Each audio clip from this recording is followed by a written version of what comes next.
바다는 늘 분주했다. 가이사랴의 항구는 아침이면 돛줄이 울고 짠바람이 석축 위의 파도와 부딪혀 흩어졌다. 로마의 깃발이 성벽 위에서 펄럭이는 도시, 그 한가운데에 코르넬리우스가 살았다.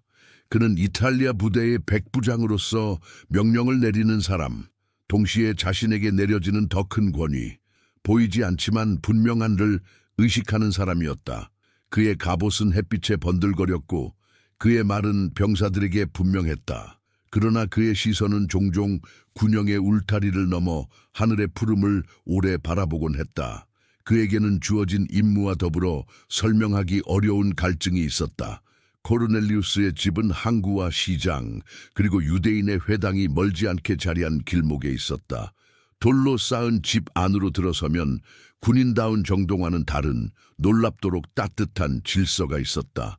오래된 항아리에는 가난한 이웃에게 나누어 줄 곡식이 담겼고 대문 옆에는 곧 나갈 빵과 올리브가 담긴 바구니가 놓이곤 했다. 그의 종들은 그가 나눔을 명령으로 강요하지 않는다는 것을 알고 있었다. 오히려 그는 먼저 손을 내밀었다. 그는 유대인들이 하나님을 경외하는 자라고 부르는 사람이었고 그 말의 무게를 하루하루 자신의 생활로 감당하려 했다. 도시는 여러 언어로 웅성거렸다. 그리스 상인들의 흥정, 라틴어 명령, 아람어 인사말이 얽혀 흐르는 시장 한가운데서 코르넬리우스는 자주 걸음을 멈추었다. 노인의 손에 쥐어진 마른 빵, 어머니의 품에서 잠든 아이, 이를 구하러 나온 젊은 노동자의 눈빛을 그는 놓치지 않았다. 그는 부하에게 짧게 지시했다. 그 집에 밀을 보태라. 다음 주까지. 혹은 저 병든 자에게 의사를 보내라. 사람들은 그를 로마인으로 알았지만 그가 베푸는 자비는 국적을 가리지 않았다. 유대인들도 그를 경계하면서도 존중했다. 그가 회당 앞을 지나갈 때면 몇몇 장로들은 눈길을 들어 조용히 인사했다. 그가 받는 존중은 그의 계급에서 나온 것만은 아니었다. 하루의 시작은 규칙적이었다. 해가 성벽을 넘기 전 그는 이미 깨어 있었다. 군영에서는 훈련이 시작되고 그는 말 위에서 병사들의 호흡과 발걸음을 살폈다. 10인조의 균형이 맞지 않으면 그는 직접 발을 맞춰 주었다. 그의 목소리는 단호했지만 모욕적이지 않았다. 함께 움직여라. 서로의 숨을 들어라. 군인으로서의 그에게 필요한 것은 힘과 질서였지만 그는 그 위에 더 깊은 질서를 찾고 있었다. 자기 안에 불명확한 질문, 공의는 어디에서 오는가? 자비는 어디에서 강해지는가? 그 질문을 그는 훈련의 박자처럼 반복해서 되뇌었다. 전고가 가까워지면 시장은 더욱 소란스러워졌다. 조개와 생선의 비린내가 햇살에 퍼졌고 돈을 세는 손놀림이 바빴다. 코르넬리우스는 종에게 은전을 건네며 말했다. 오늘은 저기 남쪽 골목의 과부에게. 종은 그의 습관을 잘 알았다. 그는 나눔을 통해 의를 쌓으려는 것이 아니었다. 눈앞의 고통을 모른 척할 수 없다는 더 깊은 책임감에서 움직였다. 그 책임감은 밤이 깊을수록 더 얼굴을 드러냈다. 어둠 속에서 그는 등잔불을 줄이고 조용히 무릎을 꿇었다. 로마의 신전에서 배운 기도문이 아니라 이름도 형식도 없는, 그러나 진심만은 분명한 기도였다. 의로우신 분이여, 저를 보시는 분이여, 제가 무엇을 더 해야 하겠습니까? 그의 집안 사람들도 그런 그의 길을 알았다. 하녀는 곡식을 덜어 나르며 작은 목소리로 속삭였다. 주인 어른은 밤마다 기도하신다지. 병사는 옆에서 고개를 끄덕였다. 그래서 우리도 조금은 다르게 산다. 집 안의 공기는 명령과 복종의 느낌을 넘어서 있었다. 그곳에는 서로를 존중하는 숨결이 있었고 그 숨결은 코르넬리우스의 습관에서 자라났다. 식탁에 둘러앉으면 로마식 식사법이었음에도 이상하게도 겸손히 먼저 차려졌다. 그는 종에게 먼저 빵을 건네고 아이에게 질문했다. 오늘 너는 무엇을 배웠느냐? 아이가 더듬더듬 말을 잇는 동안 그는 진지하게 귀를 기울였다. 그의 권위는 높은 자리에서 내려오는 무게가 아니라 낮은 자리로 내려가 귀 기울이는 힘에서 나왔다. 그렇다고 그가 유대인으로 개종한 것도 아니었다. 그는 여전히 로마의 군인이었고 로마의 질서 속에서 살았다. 그러나 유대인들의 하나님에 대한 경외, 율법의 무게, 자비의 실천이 그의 마음을 흔들어 놓았다. 회당 앞에서 울려 퍼지는 시편의 낭송을 멀찍이 서서 듣곤 했다. 단어들은 완전히 이해되지 않았지만 그 울림은 이해를 넘어 마음을 흔들었다. 그는 스스로에게 물었다. 만약 이 하나님이 진실로 살아계시다면 나는 어떻게 살아야 하는가? 이 질문은 어느새 그의 하루를 관통하는 선이 되었다. 어느 날 오후 군영에서 돌아오는 길에 그는 거친 말투로 소동을 일으키는 병사를 만났다. 젊은 병사는 장사꾼과 실랑이를 벌이고 있었다. 가격이 부당하다. 장사꾼은 창백해진 얼굴로 변명했다. 코르넬리우스는 말에서 내려 잠시 두 사람의 말을 들었다. 그리고 짧게 말했다. 우리의 힘은 억울한 자를 누르라고 주어진 것이 아니다.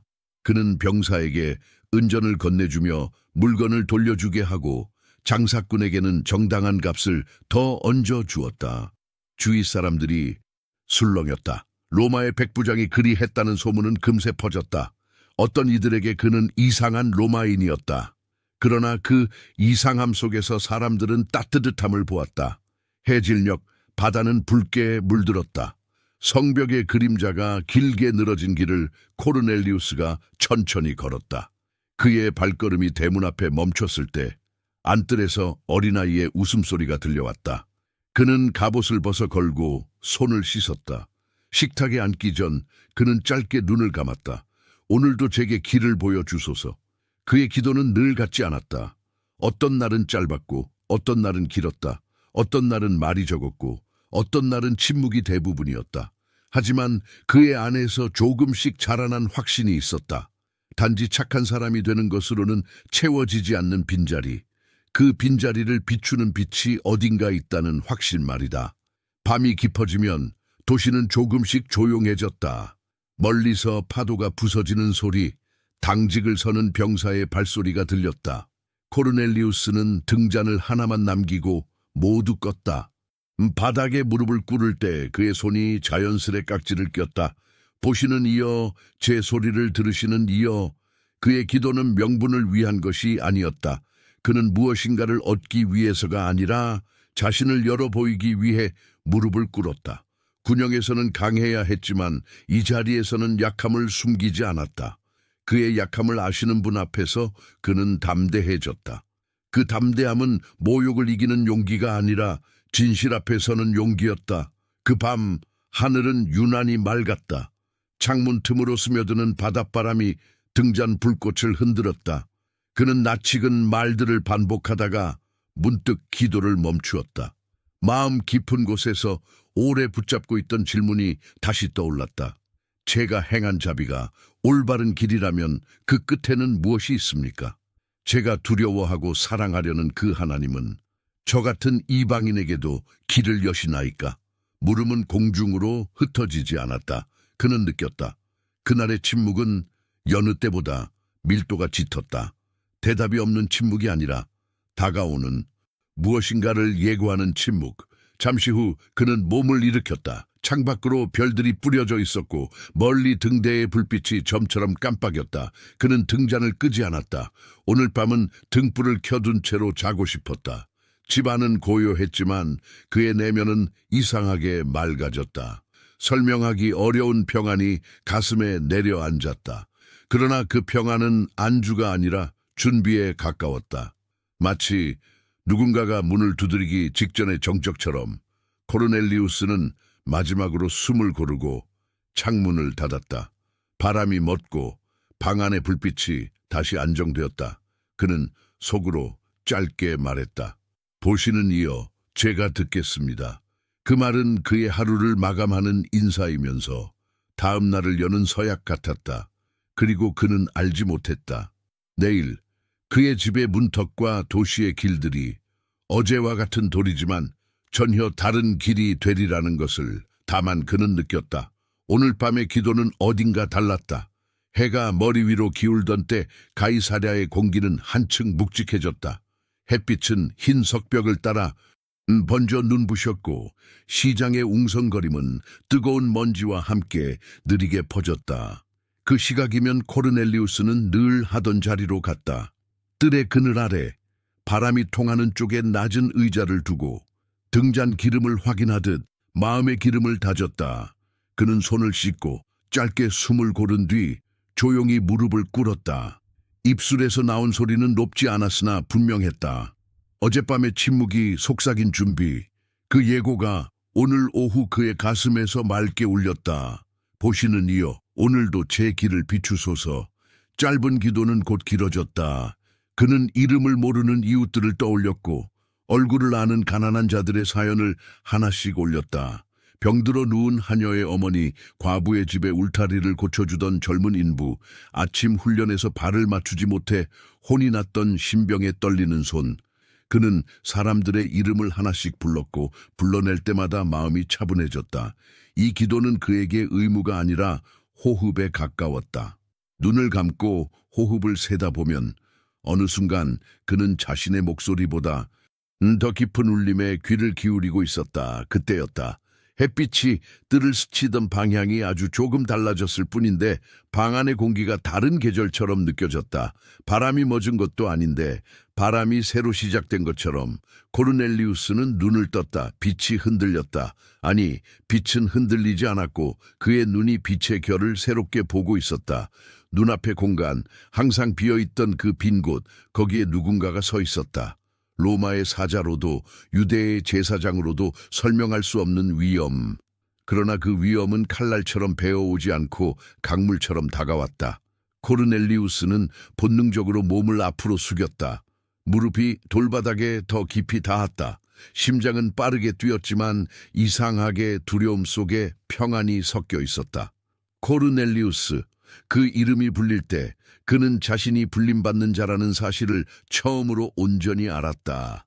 명령을 내리는 자로서 살아온 삶에서 처음으로 자신이 불려 일어나는 자리. 그는 간신히 대답했다. 예, 주여. 그 목소리는 천둥이 아니었다. 그러나 천둥보다 깊게 울렸다. 바람의 소리가 아니었다. 그러나 바람처럼 모든 곳을 스쳤다. 사자는 말했다. 내 기도와 내 구제가 하나님 앞에 기억되었다. 말은 간결했으나 그 말 속에는 오랜 날들의 무게가 담겨 있었다. 밤마다 켜던 등잔의 불빛, 이름도 모르는 이웃에게 건넨 빵 한 조각, 병자의 집 앞에서 잠깐 멈춰선 발걸음, 그 사소해 보이는 것들이 하나로 묶여 지금 이 방에 빛나는 증언으로 서 있었다. 코르넬리우스의 입술이 떨렸다. 그는 손을 들어 얼굴을 막았다. 기쁨과 두려움이 뒤섞인 눈물이 훅 치밀었다. 그는 전장에서 피를 본 사람, 병사들의 울음을 들은 사람, 포효하는 군중의 소리를 잠재우는 법을 아는 사람이었다. 그러나 지금 그는 그 어떤 명령으로도 다스릴 수 없는 감정 앞에 나아갔다. 그가 겨우 말을 이었다. 저에게 무엇을 명하십니까? 사자의 시선이 조금도 흔들리지 않았다. 지금 사람들을 요파로 보내어 시몬이라 하는 사람을 청하라. 그는 바닷가 가죽을 무두질하는 시몬의 집에 머물고 있다. 말씀은 선명했고 길은 구체적이었다. 요파, 바다 냄새가 더 진하고 물결 소리가 벽처럼 서는 곳. 그곳에 있는 한 사람. 왜 그 사람인가? 왜 지금인가? 그의 머릿속에 수많은 물음이 일었다. 그러나 사자의 다음 한마디가 모든 물음 위에 다리를 놓았다. 가서 불러오라. 그 순간 코르넬리우스는 자신에게 남아있는 유일한 역할을 깨달았다. 순종. 그는 고개를 끄덕였다. 사자의 모습은 흔들리지 않았다. 그러나 방 안의 공기가 조금씩 원래의 촉감으로 돌아왔다. 햇빛이 다시 석벽을 따라 번졌고 뜰의 나무잎이 바람에 미세하게 흔들렸다. 사자의 형상은 그 흔들림 사이로 점점 옅어졌다. 떠남은 사라짐이 아니었다. 남겨진 말이, 남겨진 빛이, 남겨진 길이 방 안가득했다. 그는 천천히 일어섰다. 무릎이 저렸지만 가벼웠다. 문가에 서 있던 종이 그의 표정을 보고 숨을 멈췄다. 주인님? 코르넬리우스는 숨을 깊게 들이켰다. 방금 전의 일들을 조급히 설명할 필요를 느끼지 않았다. 대신 해야 할 일을 분명히 말했다. 사람을 요파로 보낸다. 지금 준비하라. 집 안이 움직였다. 믿음직한 종들이 불려왔다. 한 사람은 살림을 오래 맡아 집안의 사정을 꿰뚫은 자였고, 다른 한 사람은 걸음이 빠르고 입이 무거운 자였다. 그리고 그는 군영에서 특별히 신뢰하던 병사 하나를 불렀다. 다른 이들과 달리 이 병사는 주인의 기도를 이해하는 이였다. 전투의 용맹과 기도의 온유를 동시에 아는 사람, 병사가 무릎을 꿇었다. 명령을 내려주십시오. 코르넬리우스는 차분히 말했다. 요파로 간다. 바닷가 가죽 무두질하는 시몬의 집을 찾을 것이다. 그곳에 시몬이라 하는 이가 머문다. 우리는 그를 정중히 모셔와야 한다. 종들이 고개를 끄덕였다. 그러나 그들의 눈에는 조심스러운 호기심이 비쳤다. 왜 요파인가? 왜 오늘인가? 왜 낯선 사람을? 코르넬리우스는 그들의 마음을 읽었다. 그는 덧붙였다. 이 일은 우리의 관습을 넘어서는 일이다. 그러나 내가 본 것을 너희도 믿어라. 하나님께서 길을 여신다. 준비는 빠르게 이루어졌다. 물부대를 채우고 건조한 빵과 올리브를 꾸려 넣었다. 여행에 필요한 은전을 분주히 나누고 지도 대신 길을 아는 상인의 말을 불러 확인했다. 해가 서서히 기울며 길을 붉게 칠했다. 마구간에서 말이 끌려 나오는 소리, 가죽끈을 조이는 소리, 물자 꾸러미를 살피는 손놀림, 모든 것이 군인의 질서 속에 놓였지만 그 중심에는 오늘 처음 깨어난 어떤 기대가 있었다. 떠나기 전 코르넬리우스는 세 사람을 마당에 세웠다. 그는 각자의 눈을 차례로 바라봤다. 길에서 다투지 말고 서두르되 경솔하지 말라. 사람을 함부로 판단하지 말고 우리가 초대한 그 일을 정중히 모셔오너라. 너희의 발걸음을 하나님이 지키실 것이다. 병사가 짧게 대답했다. 명심하겠습니다. 종들도 고개를 숙였다. 그들의 마음은 명령에 익숙했지만 오늘의 명령은 특별했다. 이것은 단지 한 사람을 데려오는 일이 아니었다. 길 위에서 그들은 보이지 않는 손의 인도를 배우게 될 것이다. 문을 나서기 직전 코르넬리우스는 고개를 들어 하늘을 보았다. 오후의 빛은 저녁으로 넘어갈 채비를 하고 있었고 바다는 멀리서 단단한 숨을 쉬고 있었다. 그는 속으로 말했다. 보시는 이여, 제가 보낸 이들의 길을 지키소서. 그의 기도는 과장되지 않았다. 그러나 그 말은 방금 전 그가 들은 음성과 같은 결로 떨렸다. 어제와 오늘이 다하 하나의 선이 되는 느낌. 그 선이 이제 길로 펼쳐지고 있었다. 세 사람의 발걸음이 돌길을 두드렸다. 골목의 그림자가 길어졌고 상인들이 가게 문을 닫기 시작했다. 아이들이 마지막 놀이를 접고 집으로 달려갔다. 그 사이로 코르넬리우스의 사람들은 요파를 향해 나아갔다. 도시의 경계에서 그들은 잠시 말고삐를 멈추고 뒤를 돌아보았다. 가이사랴의 성벽 위 깃발이 여전히 바람을 맞고 있었다. 병사는 가볍게 고개를 숙여 경례했고 종들은 짧게 손을 모았다. 그리고 세 사람은 다시 북서쪽 길을 따라 말을 몰았다. 바람이 뒤에서 등을 밀어주는 듯했다. 집으로 돌아온 코르넬리우스는 문턱에서 오래 서 있었다. 떠난 이들의 뒷모습이 사라질 때까지 그는 움직이지 않았다. 그리고 조용히 문을 닫았다. 다시 뜰의 그늘로 돌아와 그는 낮은 의자에 앉았다.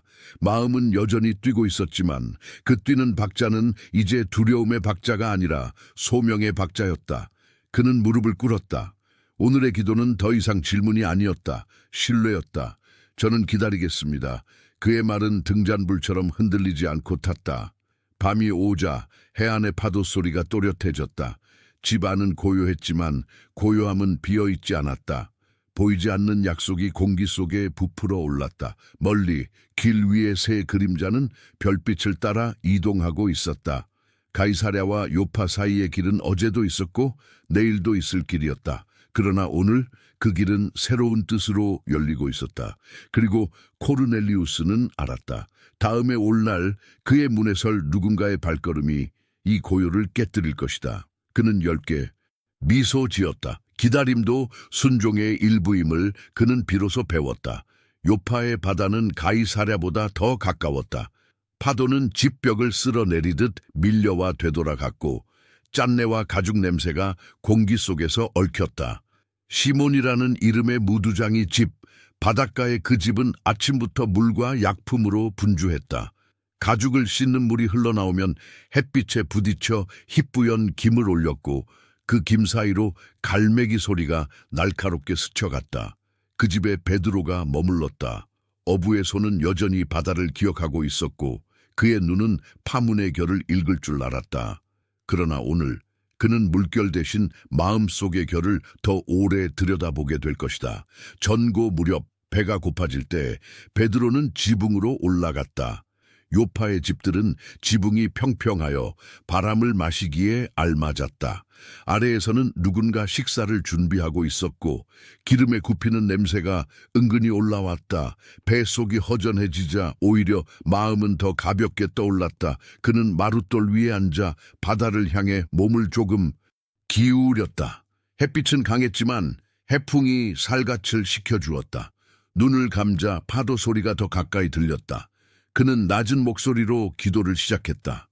주여, 제 길을 가르치소서. 그의 기도는 늘 그렇듯 단순했다. 많은 말을 준비하기보다 빈 그릇을 내어놓듯 자신을 놓아두었다. 그러나 빈 그릇이 가득 채워지는 순간은 언제나 예고 없이 닥쳤다. 마치 일상 속에서 갑자기 바다가 깊어지는 것처럼 눈을 감은 차에 그는 느꼈다. 공기가 바뀌었다. 바람이 멈춘 것도 아닌데 바람 사이로 다른 흐름이 돌았다. 얼굴 위 햇빛이 얇은 천을 통과하는 듯 부드러워졌다. 그때 보였다. 하늘에서 큰 보자기 같은 것이 내려오는 듯했다. 내 모퉁이가 잡혀 펴진 그 천은 바람과 무관하게 흔들림 없이 그의 눈앞에 머물렀다. 천 위에는 온갖 생물들이 있었다. 들짐승, 기어다니는 것, 공중의 새들, 그 모양과 움직임이 서로 달랐고 어떤 것들은 율법에 익숙한 그의 눈으로는 가까이 할 수 없는 것들이었다. 베드로의 마음이 움찔했다. 어린 시절부터 몸에 밴 분별이 반사적으로 고개를 저었다. 이건 아니다. 가까이 할 수 없다. 그의 가슴 속에서 오래된 목소리가 일어섰다. 그러나 그 오래된 목소리를 가로지르는 다른 음성이 왔다. 깊고 명확했다. 잡아먹어라. 말은 단순했으나 그 단순함이 그의 심장을 깊이 두드렸다. 베드로의 입술이 저절로 열렸다. 주여, 그럴 수 없습니다. 저는 속된 것이나 부정한 것을 결코 먹어본 적이 없습니다. 그의 대답은 습관이 아니라 진심이었다. 그는 자신이 누구인지, 어디서 자랐고 무엇을 지켜왔는지를 알고 있었다. 바다가 거칠어도 그는 그물을 지켰고 세상이 혼잡해도 그는 경계를 지켜왔다. 그런데 그 경계 위로 다시 음성이 흘렀다. 하나님께서 깨끗하게 하신 것을 네가 속되다 하지 말라. 한마디였으나 오래 쌓인 돌담이 단숨에 흔들리는 것 같은 울림이 있었다. 베드로는 숨을 들이켰다. 바다가 갑자기 깊어질 때처럼 바닥을 잃는 느낌이 왔다. 그 음성이 단지 음식에 대한 지시만은 아니라는 직감이 그의 마음을 스쳤다. 무엇인가 더 넓은 것이 열리고 있었다. 그러나 그는 아직 그 문턱을 넘을 준비가 되어 있지 않았다. 마음이 당겼고 동시에 물러섰다. 그 사이에 침묵이 놓였다. 천의 모습은 사라지지 않았다. 다시 잡아먹어라. 배고픔은 변명도 핑계도 아니었다. 그의 배가 고팠으나 그의 혼이 더 어지러웠다. 베드로는 고개를 숙였다. 돌지붕의 따스함이 손바닥을 통해 전해졌다. 다시 하나님께서 깨끗하게 하신 것을. 말은 끝까지 반복되지 않아도 마음은 이미 기억하고 있었다. 3번 같은 뜻의 부름이 파도처럼 밀려와 부딪혔다. 그리고 그치듯 사그라졌다. 펼쳐졌던 천은 하늘로 거두어지는 듯 빛 속으로 서서히 사라졌다. 침묵이 남았다. 그러나 그 침묵은 비어있지 않았다. 베드로는 자리에서 바로 일어나지 못했다. 그는 자신이 알고 있던 것들을 더듬었다. 율법이 가르친 경계, 오랜 세월 공동체를 지켜오던 울타리, 그리고 그 울타리 안에서 자라난 믿음의 습관들. 그 모든 것이 지금 부정되는 것이 아니라 설명하기 어려운 방식으로 완성 쪽으로 끌려가고 있다는 느낌. 베드로는 그것이 두려웠다. 동시에 희망처럼 느껴졌다. 새 것이 옛 것을 버리는 것이 아니라 옛 것을 깊게 꿰뚫어 다른 광채를 내는 순간처럼 아래층에서 식탁을 차리는 소리가 희미하게 들렸다. 기름이 지글거리는 소리, 그릇이 맞부딪히는 소리. 배는 여전히 고팠다. 그러나 베드로는 서두르지 않았다. 그는 무릎을 세워 앉아 바다를 보았다. 햇빛이 수면에 반사되어 깨진 유리 조각처럼 반짝였다. 마음속에서는 질문들이 부딪히며 또 반짝였다. 무엇을 깨끗하게 하신다는 뜻인가? 누구를? 언제부터? 그의 질문은 정답을 찾는 시험지가 아니라 길을 찾는 나침반처럼 떨렸다. 그는 예수를 떠올렸다. 길에서 만난 병자, 손 내민 자, 가족에서 밀려난 자들, 그분의 손길은 늘 경계에서 시작되었다. 율법을 거스르려 함이 아니라 율법의 심장을 더 분명히 드러내려는 듯한 손길. 베드로는 그 손의 기억을 가슴에 붙들었다. 깨끗함. 그 단어가 그의 안에서 오랜 여름 끝에 내리는 소나기처럼 번졌다. 더러운 것과 깨끗한 것, 안과 밖, 우리와 그들. 이 모든 구분의 선이 흐릿해지는 것이 아니라 더 깊은 기준 아래로 들어가 새로이 그려지는 것일지 모른다. 바다가 갑자기 잦아들었다.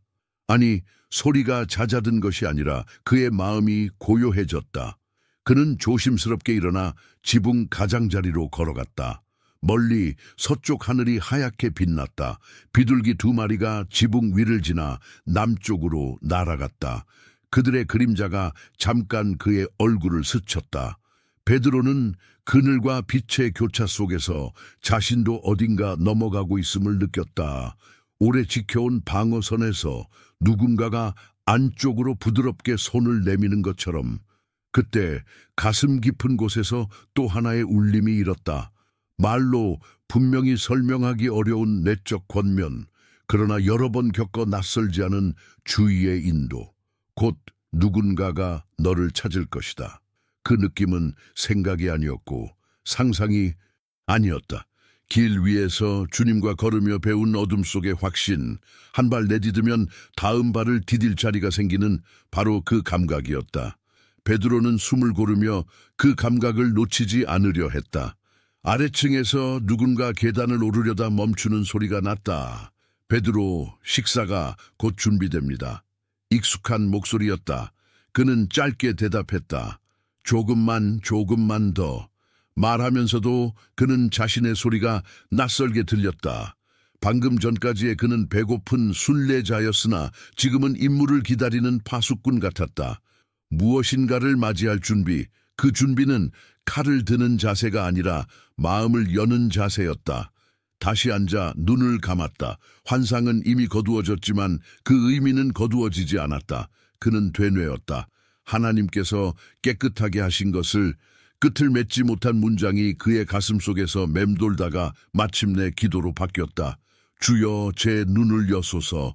제가 옳다 여긴 것들 너머에 당신의 오르심이 있으면 제가 그 앞에 머뭇거리지 않게 하소서. 그의 기도는 조용했으나 깊게 내려앉았다. 파도가 모래를 적시듯 그 기도는 그의 완고한 곳까지 새우며 들었다. 그 순간 지붕 아래 어딘가 대문 쪽에서 둔탁하지만 공손한 소리가 났다.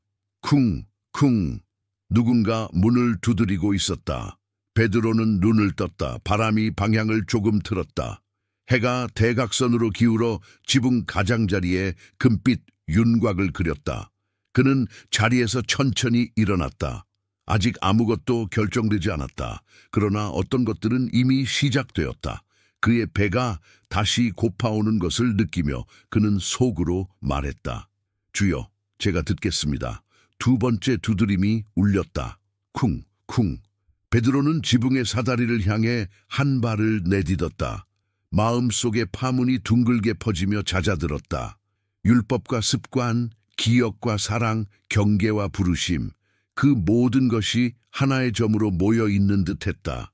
그리고 그는 알았다. 이제 문이 열릴 것이다. 어떤 문은 나무로 만들었지만 오늘 열릴 문은 마음으로 만들어질 것이다. 대문을 두드리던 소리는 단정했다. 성급하지도 무례하지도 않았다. 요파의 집들은 바다와 가까워 소금기가 문살에 세우며 있었고 그 소금기 사이로 낯선 발자국이 서 있었다. 베드로가 지붕 사다리를 내려오자 마당의 그림자가 길어졌다. 바람이 기왓장 사이로 새우며 들고 가죽을 씻던 물이 멀리서 졸졸 흘렀다. 문지방을 지키던 사람이 눈짓을 보냈다. 손님들입니다. 베드로는 고개를 끄덕였다. 마음속에서는 조금 전 환상의 여운이 아직 가라앉지 않았다. 하나님께서 깨끗하게 하신 것을 네가 속되다 하지 말라. 그 문장이 아직 끝나지 못한 채 그의 귀 안쪽에서 작은 불빛처럼 타고 있었다. 문이 열리자 먼저 2명의 종이 한 걸음 물러선 예를 갖추었고 그 뒤에 한 병사가 서 있었다. 갑옷의 광택은 군영의 규율을 말했지만 그의 눈빛에는 조심스러운 정중함이 깃들어 있었다. 병사가 먼저 입을 열었다. 우리는 가이사랴의 백부장 코르넬리우스의 사람들입니다. 그는 의롭고 하나님을 경외하는 자로서 유대온 백성에게 칭찬을 듣는 이입니다. 그가 거룩한 천사의 지시를 받아 당신을 그의 집으로 청하고자 우리를 보냈습니다. 당신의 말씀을 들으려 합니다. 말은 배운 듯 또렷했고 억양에는 서두름보다 신중함이 앞섰다. 베드로는 잠시 그들을 바라보았다. 이방인의 군사, 그의 어제까지의 경계가 자동으로 높아지는 대상. 그러나 오늘 그의 경계 위에는 방금 전 하늘에서 들은 말씀이 얇은 막처럼 내려앉아 있었다. 그는 그 막을 손으로 찢지 않았다. 대신 조용히 물었다. 길이 멀었을 텐데 들어오시오. 바다 바람이 짰을 것입니다. 먼저 물을 드시고 발을 쉬게 하시오. 집안의 긴장과 안도의 숨이 동시에 돌았다. 무두장이 시몬은 고개를 끄덕이며 자리를 정리했고 한여들이 재빨리 물동이를 옮겼다. 종 2사람은 낯선 곳에 발을 들이면서도 눈빛을 낮추었다. 병사는 검을 풀지 않았다. 그러나 손은 칼집에서 한 뼘 떨어져 있었다. 베드로는 그 손의 자리도 그 손의 떨림도 보았다. 그는 말했다. 이 집에서는 검보다 귀가 먼저 열립니다. 3사람은 마당 가장자리에 앉아 물을 마셨다. 땀과 소금기가 식자 긴장도 조금 풀렸다. 베드로가 다시 물었다. 가이사랴에서 요파까지 길이 만만치 않지요. 무엇이 그 백부장으로 하여금 이 먼 길을 서둘러 사람을 보내게 했습니까? 종 중 한 명이 조심스레 대답했다. 주인께서 오후 기도 중에 하늘의 사자를 보셨습니다. 사자는 내 기도와 구제가 하나님 앞에 기억되었다 하시고 우리를 요파로 보내어 당신을 모셔오라 명하셨습니다. 그래서 우리는 그 말씀대로 왔습니다. 기억되었다. 베드로는 속으로 그 단어를 굴렸다. 누군가의 기도와 나눔이 하늘 앞에 쌓여 기억되는 일, 그 기억이 지금 이 집의 공기를 흔들고 있었다.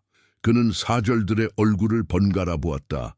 여행의 피로 위로 얹힌 그들의 눈빛에는 확신과 조심스러움이 함께 있었다. 하나님께서 깨끗하게 하신 것. 그의 마음이 다시 그 문장을 더듬었다. 해가 기울고 집안에 등잔불이 하나둘 켜졌다. 식탁 위에 빵과 올리브, 단순한 생선이 놓였다. 이방인과 함께 앉는 식사. 어제까지라면 쉽게 결심하지 못했을 일을 그는 오늘은 오래 망설이지 않았다. 자리에 앉으며 베드로는 속으로 기도했다. 주여, 당신이 여신 문 앞에서 제 발이 머뭇거리지 않게 하소서. 병사가 조심스럽게 물었다. 우리가 이 집에서 밤을 보낼 수 있겠습니까? 베드로는 고개를 끄덕였다. 오늘 밤은 여기에서 쉬시오. 내일 새벽 함께 떠납시다. 식사는 말수가 적었다. 그러나 침묵은 딱딱하지 않았다. 흰빵이 손에서 손으로 건너가고 소금에 찍은 생선이 한 조각씩 사라졌다.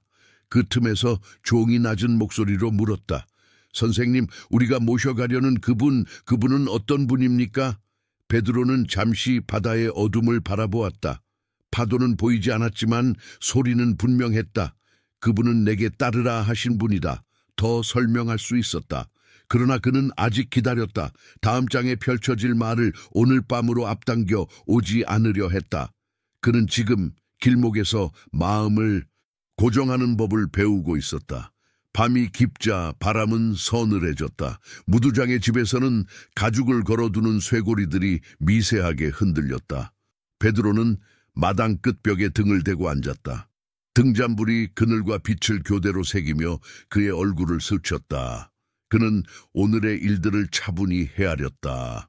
전고의 환상, 문을 두드리던 낯선 손길, 이방인들과의 한상, 그리고 새벽에 떠나려는 결심. 하나하나는 흩어진 조각처럼 보였지만 보이지 않는 실이 조각들을 묶고 있었다. 그 실의 촉감은 낯설지 않았다. 갈릴리 호숫가에서 시작된 주의 부르심의 촉감이었다. 잠들기 전 그는 사절들을 위해 짧게 기도했다. 길 위에서 너희를 지키시는 이가 오늘 밤 너희 자물도 지키시리라. 말은 낮았으나 그 말의 끝에는 자신에게 향한 청원도 달려 있었다. 그리고 내 안에 오래된 경계를 당신의 손으로 어루만져 주소서. 그는 눈을 감았다. 바로 잠에 들지는 않았다. 기억의 물결이 잔잔히 밀려왔다. 깨끗하게 하신 것을. 문장 끝이 다시 비워진 채 남았다. 그러나 그 빈칸은 두려움이 아니라 여백이었다. 여백은 다음 글자를 기다리기 위해 마련된 자리. 그는 그 자리를 덮지 않았다. 새벽. 하늘이 파랗게 서리기 시작했다. 마당에 서늘한 기운이 내려앉고 먼 바다에서 새들이 날아와 처마를 스쳤다. 아직 해가 떠오르지 않았지만 동쪽 가장자리가 얇게 밝았다. 베드로는 가장 먼저 일어났다. 물로 얼굴을 닦고 허리띠를 조였다. 사절들도 곧 준비를 마쳤다. 병사는 어젯밤보다 가벼운 표정이었고 종들은 꾸러미를 점검하며 고개를 끄덕였다. 무두장이 시몬이 문까지 배웅했다. 길이 평안하기를. 베드로가 답했다. 우리를 부르신 분의 평안이 이 집에도 머물기를. 그 말에는 감사가 담겨 있었다. 이 집이 어젯밤 허락한 여정, 경계 너머로 첫 발을 내딛는 이를 위한 조용한 다리가 되어준 것에 대한 감사. 문지방을 넘기 전 베드로는 잠깐 멈춰 서서 숨을 들이켰다. 짠내와 서늘함, 새벽의 묵직한 고요가 폐부 깊숙이 새으며 들었다. 그리고 마음속에서 짧은 대답이 떠올랐다. 예, 주여. 그는 고개를 끄덕이고 한 발을 내디뎠다. 돌길이 이른 빛을 받아 희미하게 젖어 있었다. 네 사람의 발자국이 같은 박자로 움직였다. 길은 북쪽과 동쪽을 번갈아 가리키며 가이사랴를 향해 길어졌다. 말의 콧김이 하얗게 피어올랐고 먼 하늘의 경계선이 서서히 금빛으로 물들었다. 아직 아무 만남도 이루어지지 않았다. 그러나 만남은 이미 시작되었다. 마음의 문이 열렸고 그 문을 통해 새벽 바람이 안으로 들어왔다. 베드로는 뒤돌아보지 않았다. 오늘 해야 할 일은 단순했다. 함께 가는 것. 그리고 때가 되면 문턱을 넘어서는 것. 그의 발걸음은 흔들리지 않았다. 등 뒤에서 요파의 바다가 낮게 숨을 쉬었다. 그리고 앞에서 아직 보이지 않는 도시가 조용히 그들을 기다리고 있었다. 가이사랴의 성벽이 보였을 때 아침 햇살은 이미 돌 위에 얇은 칼날처럼 번지고 있었다. 바다는 도시의 왼편에서 낮게 숨을 쉬었고 로마의 깃발은 일정한 박자로 바람을 갈랐다. 베드로와 일행이 성문을 지나 좁은 골목길을 돌자 코르넬리우스의 집이 눈앞의 모습을 드러냈다. 돌담 위로 담쟁이가 그늘을 만들고 안뜰에서는 사람들이 분주히 오가며 의자를 들고 자리를 펴고 있었다. 초대받은 친족과 가까운 친구들이 벌써 모여 조용한 웅성거림으로 공기를 채웠다. 그들의 얼굴에는 서로 다른 사연들이 있었으나 모두 같은 방향으로 모이는 기대가 있었다. 문지방을 넘는 순간 코르넬리우스가 앞으로 나왔다. 군영에서 보이던 날렵한 기백 대신 그의 눈에는 진중한 떨림이 깃들어 있었다. 그는 베드로를 보자마자 본능처럼 몸을 낮추어 엎드렸다. 그 낮춤은 단지 예법이 아니라 어젯밤의 기도와 그 이전의 수많은 밤이 모아낸 마음의 모양이었다. 방 안의 숨소리가 잠시 멈췄다. 등잔의 심지가 아주 작게 울리는 소리만 들릴 정도로 고요했다. 베드로는 한 걸음 다가가 코르넬리우스를 일으켜 세웠다. 손바닥과 손바닥이 만나는 순간 실핏줄처럼 가느다란 떨림이 서로의 피부를 건넜다. 일어나십시오. 나도 사람일 뿐입니다. 말은 부드럽지만 결은 단단했다. 사람들의 시선이 그 말 위에 모였다. 로마의 백부장과 유대의 사도, 서로 다른 길에서 온 두 사람이 같은 높이에서 서 있었다. 코르넬리우스는 숨을 가다듬고 한 발 뒤로 물러섰다. 들어오십시오. 당신의 발이 이 집의 빛이 되기를 바랍니다. 그의 음성은 한층 낮았고 낮아진 자리에서 더욱 선명했다. 그는 베드로와 동행한 이들을 각각 환대했다. 물이 떠오르고 발 씻을 그릇이 놓였다. 먼 길에 흙이 물에 풀리자 기다림으로 굳었던 공기가 조금씩 풀렸다. 마당 한쪽에는 의자가 둥글게 놓였고 안쪽 방과 복되는 친지들과 친구들이 조용히 자리를 잡아 앉았다. 아이들은 어른들의 표정을 살피며 더 이상 장난을 치지 않았다. 우리가 모두 당신의 말씀을 듣기 위해 모였습니다. 코르넬리우스가 말했다. 하늘에서 들은 지시가 우리를 여기까지 이끌었습니다. 그의 말끝이 마치 보이지 않는 문고리를 잡는 손처럼 방 안에 문을 하나 더 열었다. 누구도 서두르지 않았지만 모두가 준비되어 있었다.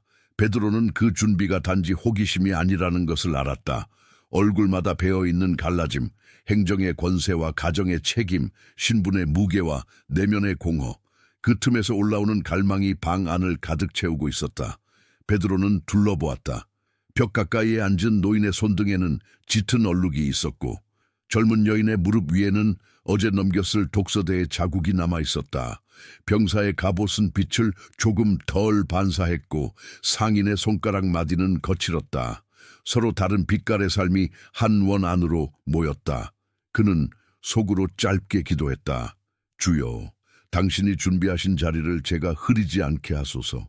코르넬리우스가 자신이 본 일을 또렷하게 들려주었다. 오후의 기도, 방 안에 변화된 공기, 사자의 부름, 내 기도와 구제가 기억되었다는 말, 그리고 요파로 사람을 보냈던 밤의 결심. 그는 군인답게 간결했지만 각 문장 사이에는 살아있는 떨림이 있었다.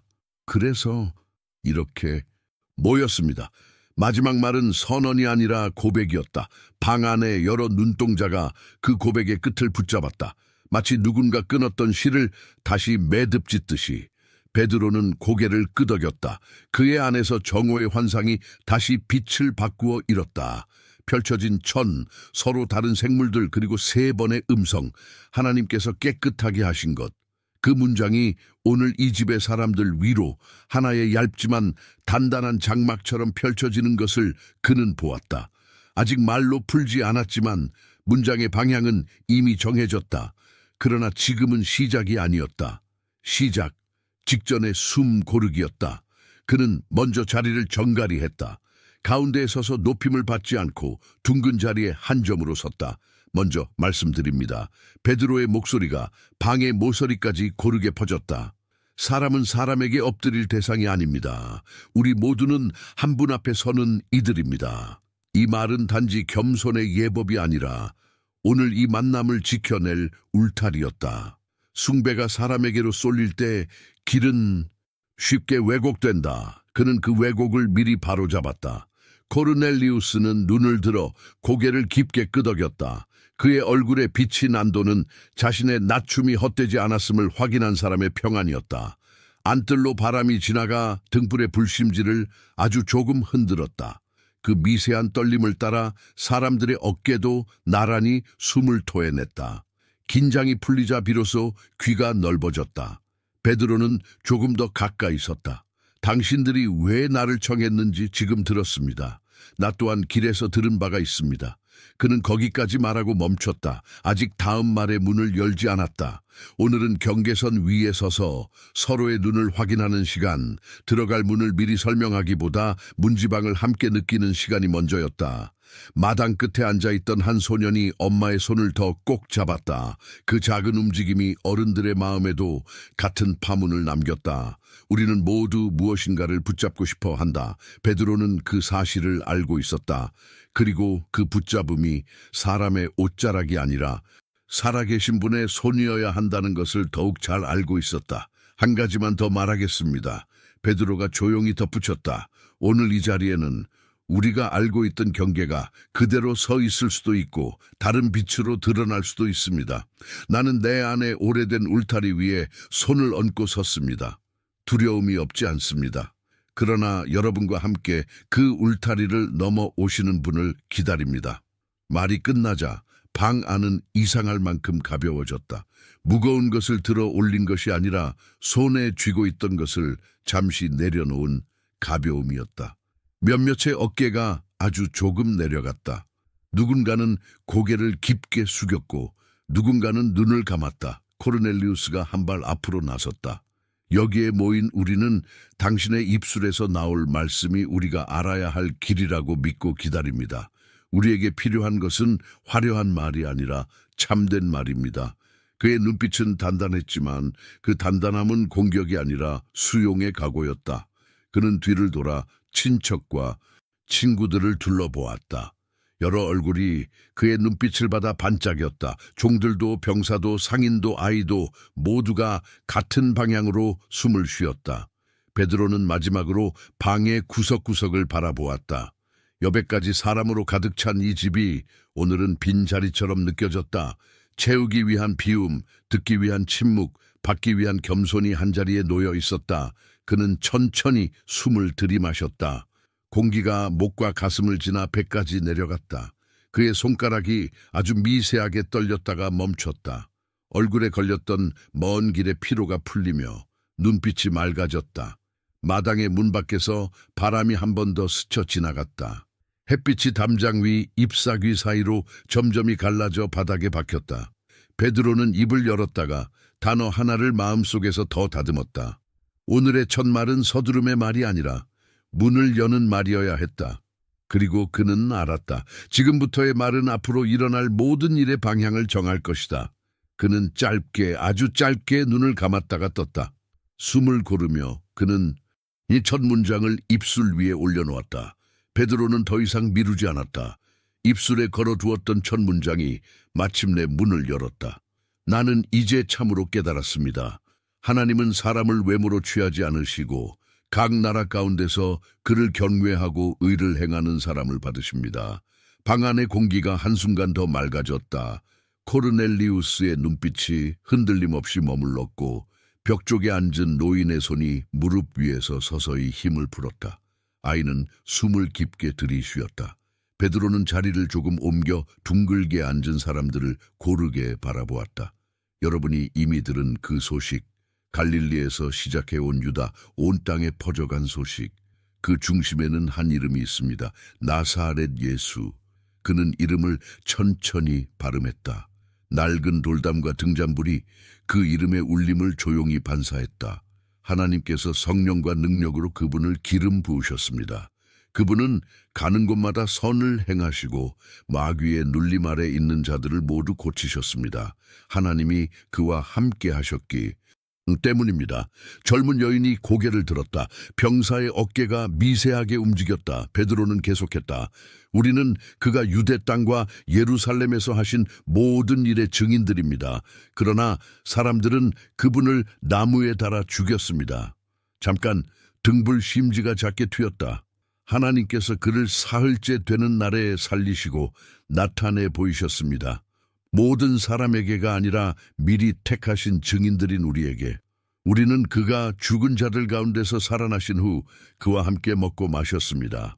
숨죽인 정적이 방 안을 감쌌다. 코르넬리우스의 집은 로마의 질서와 유대의 관습이 교차하는 공간이었으나 지금 이 순간은 한 이야기가 모든 질서를 수렴하고 있었다. 베드로의 음성은 높지 않았지만 무게를 잃지 않았다. 그가 우리에게 명하셨습니다. 하나님께서 산자와 죽은 자의 재판장으로 그를 정하셨다고 사람들에게 전파하고 증거하라고. 그리고 한 박자 쉬어 그는 마지막 고리를 끌어왔다. 그분에 대하여 모든 예언자들이 증언했습니다. 그를 믿는 사람은 누구든지 그 이름으로 죄사함을 받는다고. 말이 끝났을 때 어딘가에서 억눌린 숨이 천천히 빠져나갔다. 소리가 아니라 무게의 변화였다. 손을 모으던 이의 손이 자연스레 풀리고 긴장으로 굳어있던 턱선이 부드러워졌다. 그 변화는 한 사람에게서 다른 사람에게로 마치 잔잔한 호수에 번지는 동심원처럼 퍼져갔다. 베드로는 덧붙였다. 오늘 나는 내가 배운 경계 위에 섰다가 그 경계가 주의 손에 의해 새로 그려지는 것을 보았습니다. 그러니 여러분에게도 이 말씀이 지금 열려 있습니다. 그 말은 긴 설득이 아니었다. 이미 열린 문을 가리키는 손짓이었다. 그때였다. 바람이 문턱을 세우치듯 들어왔다. 등불은 흔들리지 않았는데 빛이 더 깊어졌다.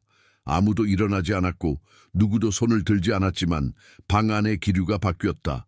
설명할 수 없는 온기가 얼굴과 어깨를 감쌌다. 코르넬리우스가 눈을 감았다.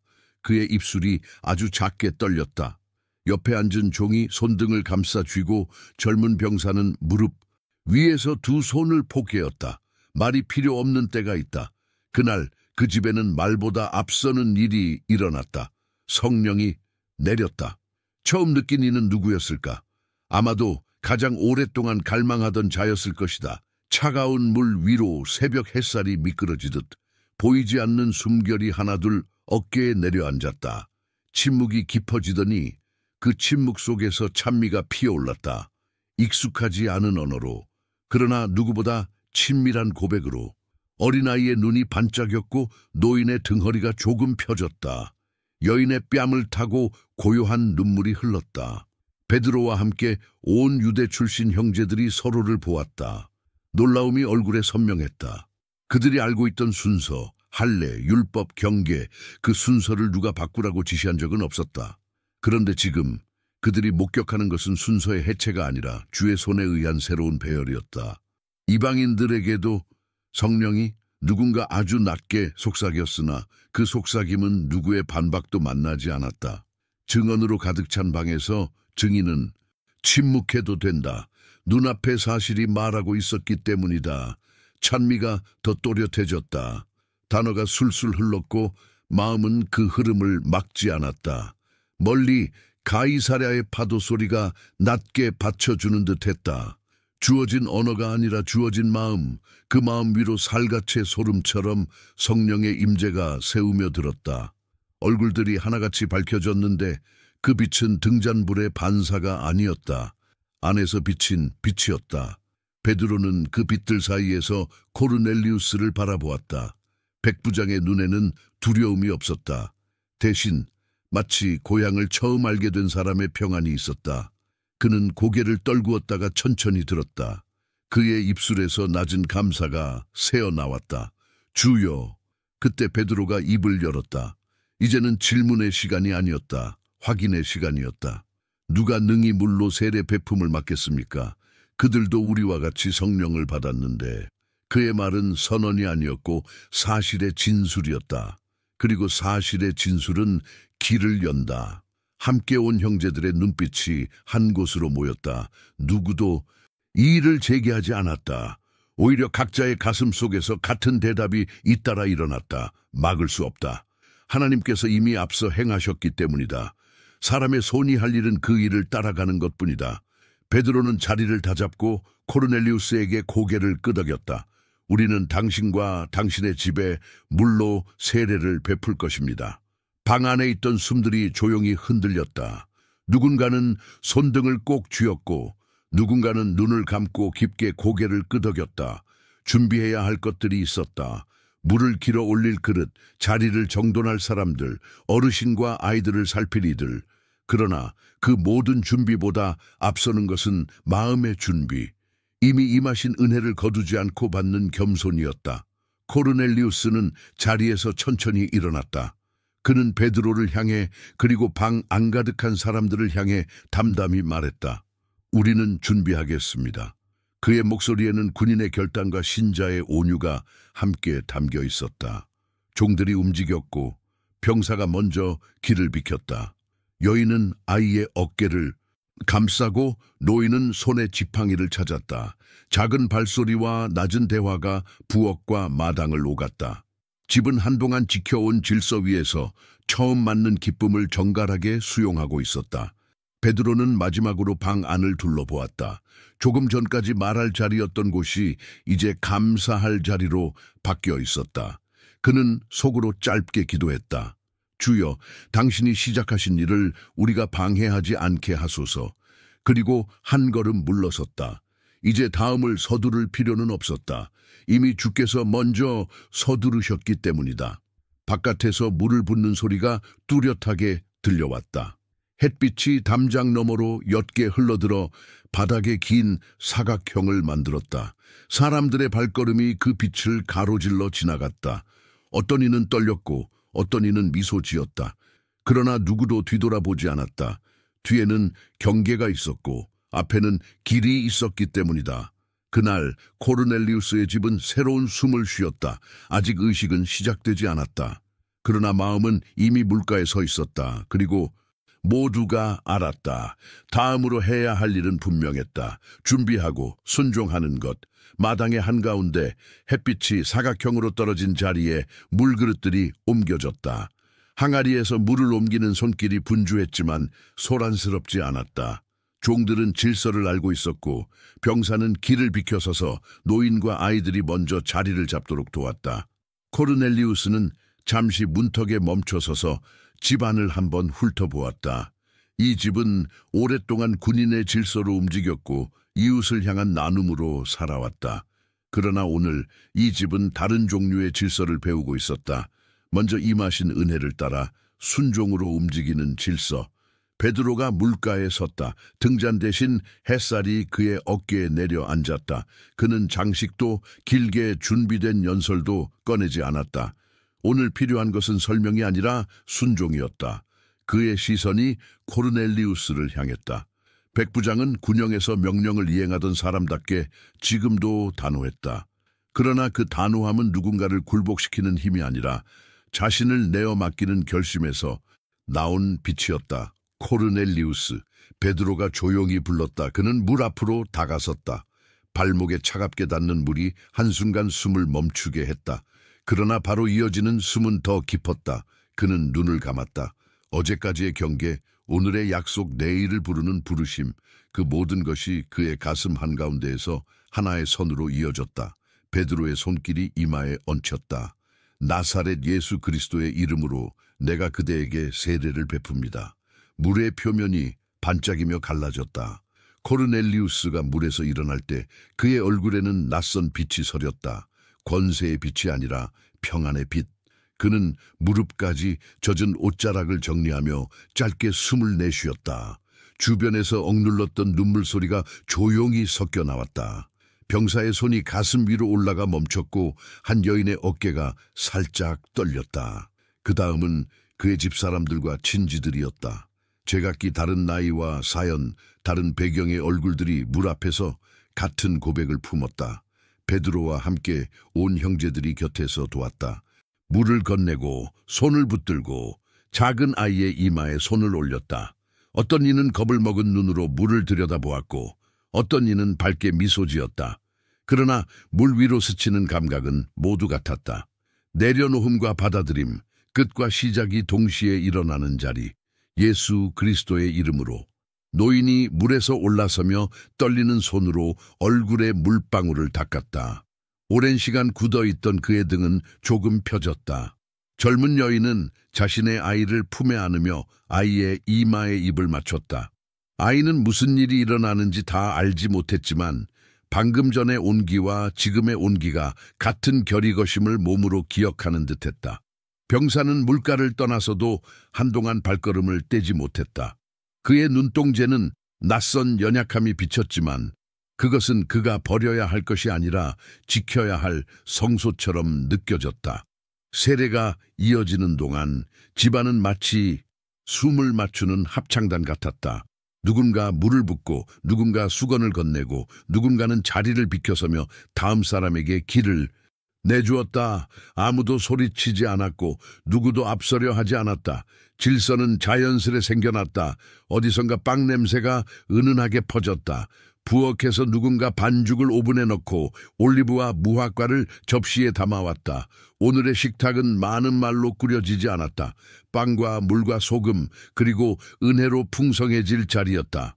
마지막으로 코르넬리우스의 집에서 오래 일한 하녀가 물가 앞으로 나왔다. 그녀의 손등에는 세월이 새긴 흉터가 남아있었다. 그녀는 고개를 숙이고 조용히 무릎을 꿇었다. 베드로가 손을 얹자 그녀는 떨리는 목소리로 아주 낮게 말했다. 주여. 그 한 단어에 이 집의 많은 날과 밤이 한꺼번에 스며 있었다. 물이 그녀의 이마를 적셨다. 그리고 그녀가 눈을 들었을 때 그 눈은 맑았다. 오래된 피로가 잠시 자리를 비켜준 듯했다.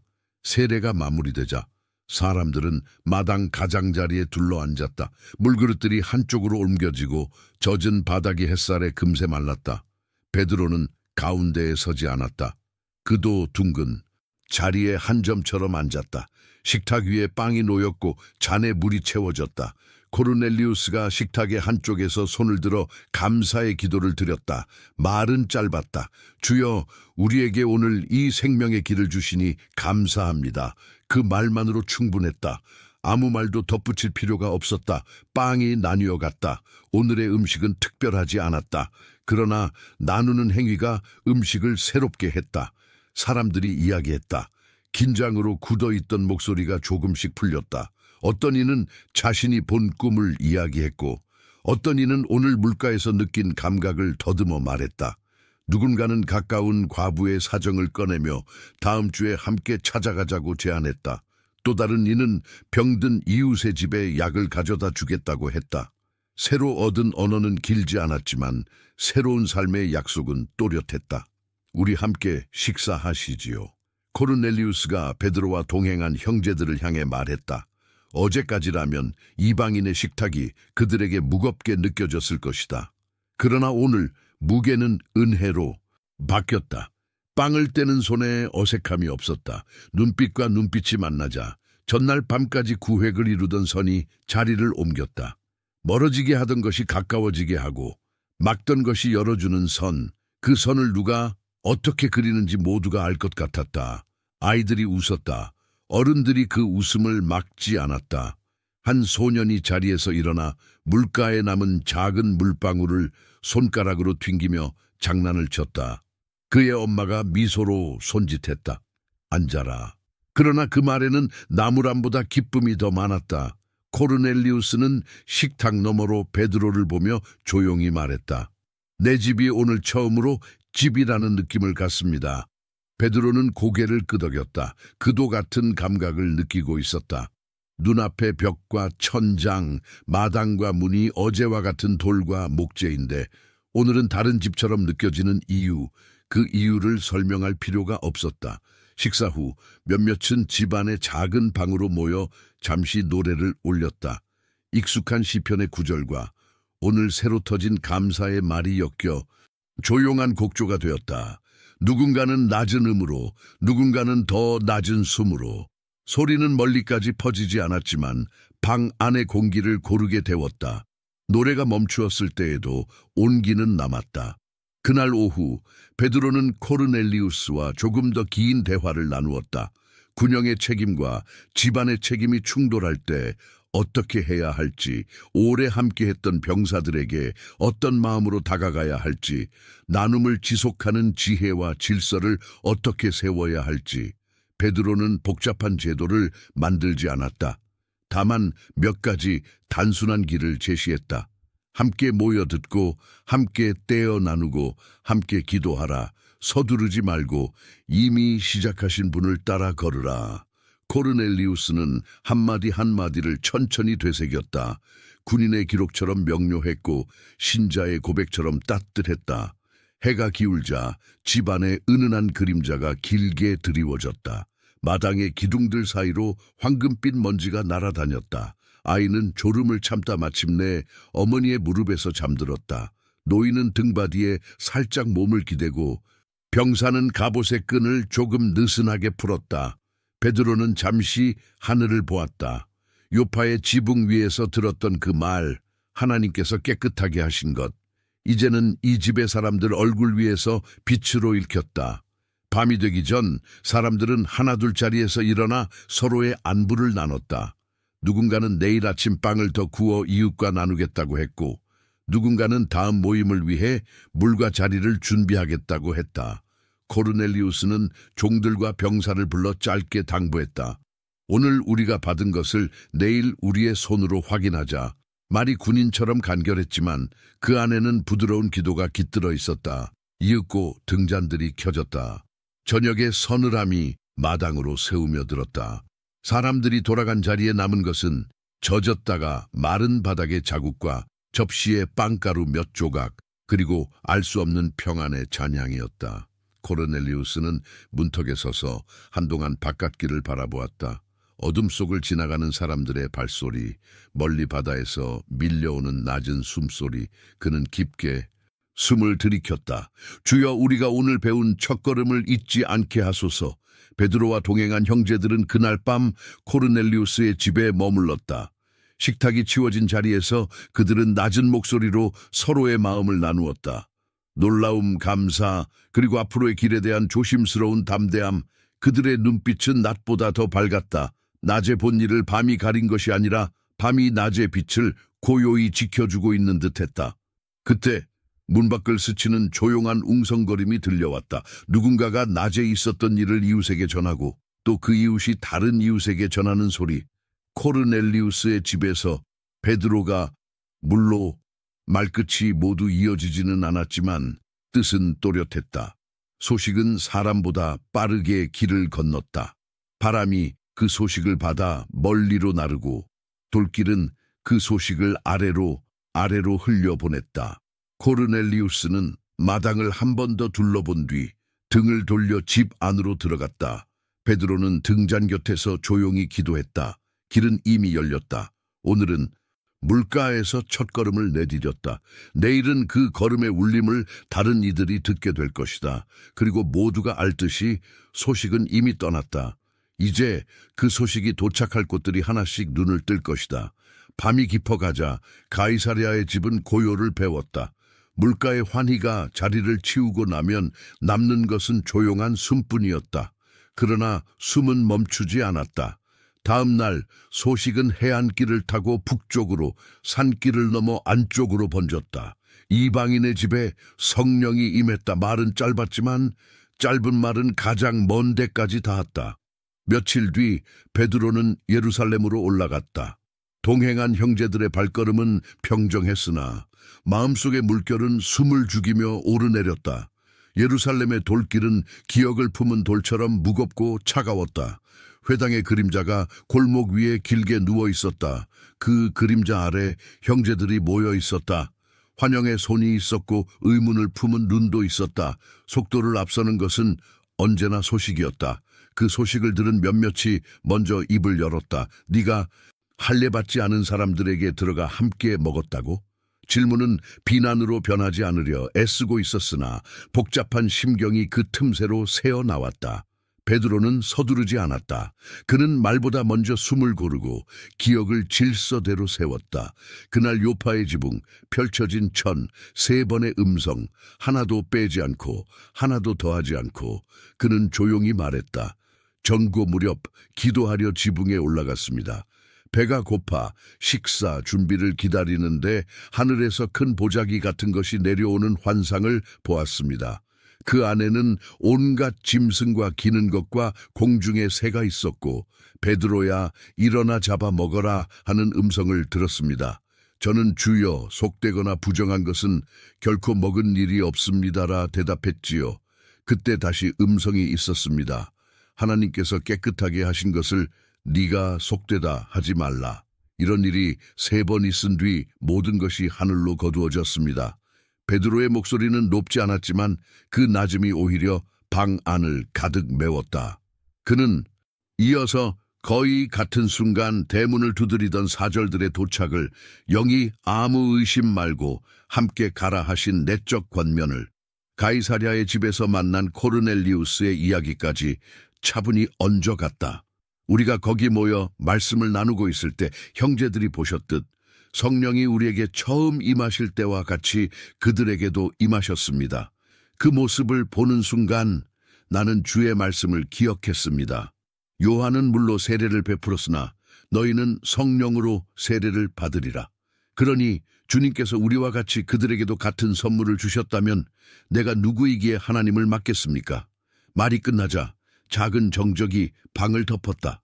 처음엔 숨이 멈춘 듯했고 곧 숨이 고르게 돌아왔다. 의문을 담았던 눈들이 천천히 초점을 바꾸었다. 누군가는 무릎 위에 올려놓았던 손을 포개어 쥐었다. 또 누군가는 눈을 감았다. 비난으로 달려가던 마음들이 이유를 만났기 때문이 아니라 그 이유보다 먼저 일하신 분을 다시 떠올렸기 때문이었다. 누군가 말했다. 그러면 하나님께서 이방인에게도 생명 얻는 회개의 길을 주셨구나. 말은 짧았으나 짧은 말은 긴 역사를 가르고 지나갔다. 그날 예루살렘의 방 안에서 오래 지켜온 담이 무너진 것이 아니었다. 하나님께서 친히 세우신 담의 문이 안에서 밖으로 또 밖에서 안으로 열렸다. 베드로는 그 문지방에 서 있을 뿐이었다. 회의가 흩어진 뒤 베드로는 한참 동안 돌길에 서 있었다. 남쪽에서 바람이 불어와 옷자락을 살짝 흔들었다. 그의 마음은 승리를 자랑하지 않았고 오해를 원망하지도 않았다. 마음 한가운데에는 한 가지 문장만이 남아 있었다. 하나님께서 깨끗하게 하신 것을. 끝나지 않은 문장, 그러나 충분한 문장. 그는 그 문장을 가이사랴로 다시 가져갈 생각을 했다. 그곳에는 오늘을 살아내야 하는 얼굴들이 있었다. 한편 가이사랴, 소식이 떠난 자리에 삶이 남았다. 코르넬리우스의 집은 더 자주 모였다. 모임은 길지 않았고 말은 화려하지 않았다. 빵을 떼고 물을 나누고 서로의 사정을 들었다. 병든 종의 집에 함께 찾아가 기도했고 바다일로 허리를 다친 젊은이를 위해 형제들이 번갈아 일손을 보탰다. 군영에서 돌아오는 병사에게는 식탁 한쪽이 늘 비워졌다. 자리를 만든다는 것, 그것이 그들의 처음 배운 신학이었다. 새로 온 이들은 물었다. 우리는 무엇을 먼저 배워야 합니까? 코르넬리우스는 군인다운 간결함으로 답했다. 듣는 법. 그의 말은 지시가 아니라 고백이기도 했다. 그는 여전히 백부장이었으나 이전보다 더 자주 무릎을 꿇었다. 집안의 살림은 더 분주해졌고 나눔은 더 정교해졌다. 한 달에 한 번 쌀과 기름을 모아 항아리에 비축했고 과부와 고아 명단을 정리해 돌아가며 살폈다. 어느 날 밤에는 로마에서 막 건너온 이방 상인이 모임에 앉았다. 그는 말수가 적었고 눈빛이 날카로웠다. 그러나 빵을 건네받고 어린아이의 웃음을 보며 그의 어깨에서 보이지 않는 무게가 조금 내려갔다. 베드로의 소식이 돌아온 날 집은 조용한 환호로 들썩였다. 예루살렘도 들었다지요? 네, 주께서 하신 일을 우리가 막을 수 없다는 것을 모두가 인정했습니다. 말 몇 마디면 충분했다. 그 말은 기쁨을 자랑하려고가 아니라 두려움 없이 살기 위해 필요했다. 누군가의 눈물이 쓸려갔다. 그 눈물은 억울함의 눈물이 아니라 안심의 눈물이었다. 어느 저녁 코르넬리우스는 베드로와 마당 가장자리에 나란히 앉았다. 하늘은 붉었다가 금세 자주로 깊어졌다. 아이들이 노래를 흥얼거렸고 한 여인이 내일 쓸 빵 반죽을 손질하고 있었다. 코르넬리우스가 조심스럽게 물었다. 내가 여전히 군영에 있어도 될까요? 베드로가 고개를 저지르듯 흔들고는 이내 미소를 띄었다. 빛은 언제나 가장 어두운 골목을 기억하더군요. 그곳에 서는 사람에게 길이 열립니다. 짧은 대답이었지만 코르넬리우스는 이해했다. 그의 자리에서 해야 할 길, 피하지 말아야 할 길, 그리고 너무 서두르지 말아야 할 길.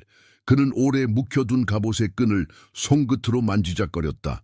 그 끈은 더 이상 사람을 억압하는 도구가 아니라 자신을 다스리기 위한 매듭처럼 느껴졌다. 그날 밤 늦게 코르넬리우스는 집 안을 돌며 등잔의 심지를 손질했다. 불꽃을 너무 키우지 않고 꺼지지 않도록.